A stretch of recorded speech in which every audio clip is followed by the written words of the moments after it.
My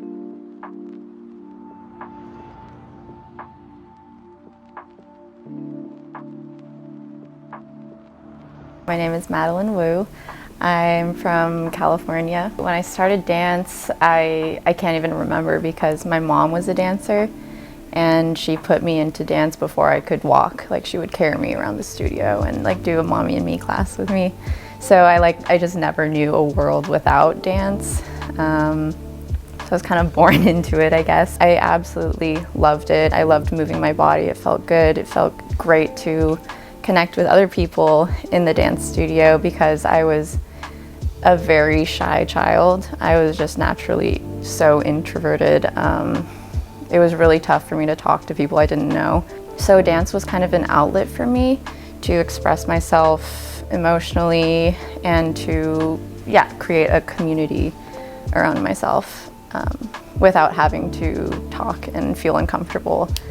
And it just kind of naturally happens. You know, conversations happen from like silly things that happen in the studio and just like working together with people to create art and create something amazing to show the world. And I think that's really incredible. I don't know if there ever was like this like switch where I was like, okay, now I want to do this professionally. It was just like, I always wanted to do it. It was always my goal. I feel like it's such a fairy tale dream when you're little and you're like, I want to be a ballerina when I grow up. But that was it for me. Like, it was either a fairy or a mermaid or a ballerina, like one of the three. That's a good choice. Yeah, I know. So I chose one of the three, and probably the more realistic one. Still working on the other two in the works. When I was growing up, I just naturally had like quite a big jump. And this was like my thing that I was honing into when I was growing up. This is like what my teachers would always tell me. I think I have like great facility for a dancer, thanks to my parents. Like, both of my parents could jump really well, were flexible. My mom had like amazing feet, and that's a huge thing in dance. That combination of genetics really helped me, I think. And then I had these Russian teachers that were very hard on me, and they really believed in me and kind of helped me set my goal, like made it a reality for me to think professionally, to like consider it as an option. And so their training led me to John Cranko School in Stuttgart. I did a ton of competitions growing up, and then I got a scholarship to go there, and I was there for 2 years, and then I auditioned around Europe, and I got to Royal Swedish Ballet. My teachers wanted me to go earlier when I was 13, but I was like, I can't go. Like, I still want to be at home. I'm too young for this. I was way too scared to like just drop everything and leave, and I'm kind of glad that I didn't go that early because like I wanted to stay with like my community and my family especially. Like I just wasn't ready yet, and I think I really knew that I wasn't ready yet. And then at 15 I was like, okay, like I could start to go off on my own. Thinking back, I'm like, that's still pretty early. But it was very eye-opening. It was I grew so much from being on my own and learning how to take care of myself, and only being with like other people my age was crazy as well. And like kind of like growing up together in this same like really intense environment was a great bonding experience. And I have some lifelong friends from school, which is great. It's so easy to get to that point of being totally consumed by ballet and dance because it's such a lifestyle. It's not just like, oh, I can clock into my 9 to 5 and then once I'm out of it, I'm out of it. For me, it was very easy to separate that and not be obsessed with ballet my entire time, I guess. Like, I loved time with my friends. I think my favorite part about ballet is the community and the friends that I make through it. So that's a lot of the time it's very easy for me to shift my focus and enjoy life outside of dance. I feel so much joy when I dance, no matter like what it is. Obviously I like certain styles more than others, but whether it's on stage or just in the studio, I love the feeling of running a piece, and like I love it. And just to like keep getting that feeling when, even if it's just like exercises in class, like what, 2 weight counts like of something. Yeah, to just like to feel like you execute it both technically and artistically. It just, there's no feeling like it. Yeah.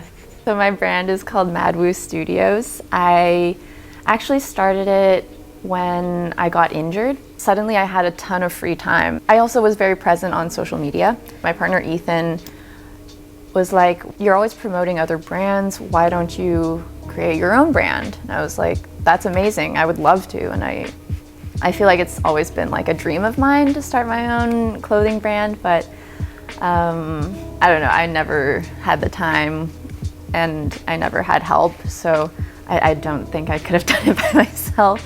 So Ethan took care of all of the logistics of it and the legal part of it, and he does the accounting and like just everything, like organizing everything, and he kind of made it happen, and I'm the creative side of it. And yeah, we started it up, and it's crazy how it went from just like little drawings that I made, like little doodles on paper, and to actually like physically like see it on myself, and like, yeah, go to like meet so many people, and go to like the manufacturer and see where they sew the garments, and just to learn about how it works in the fashion industry, and like how much work goes into every single little detail of the clothes.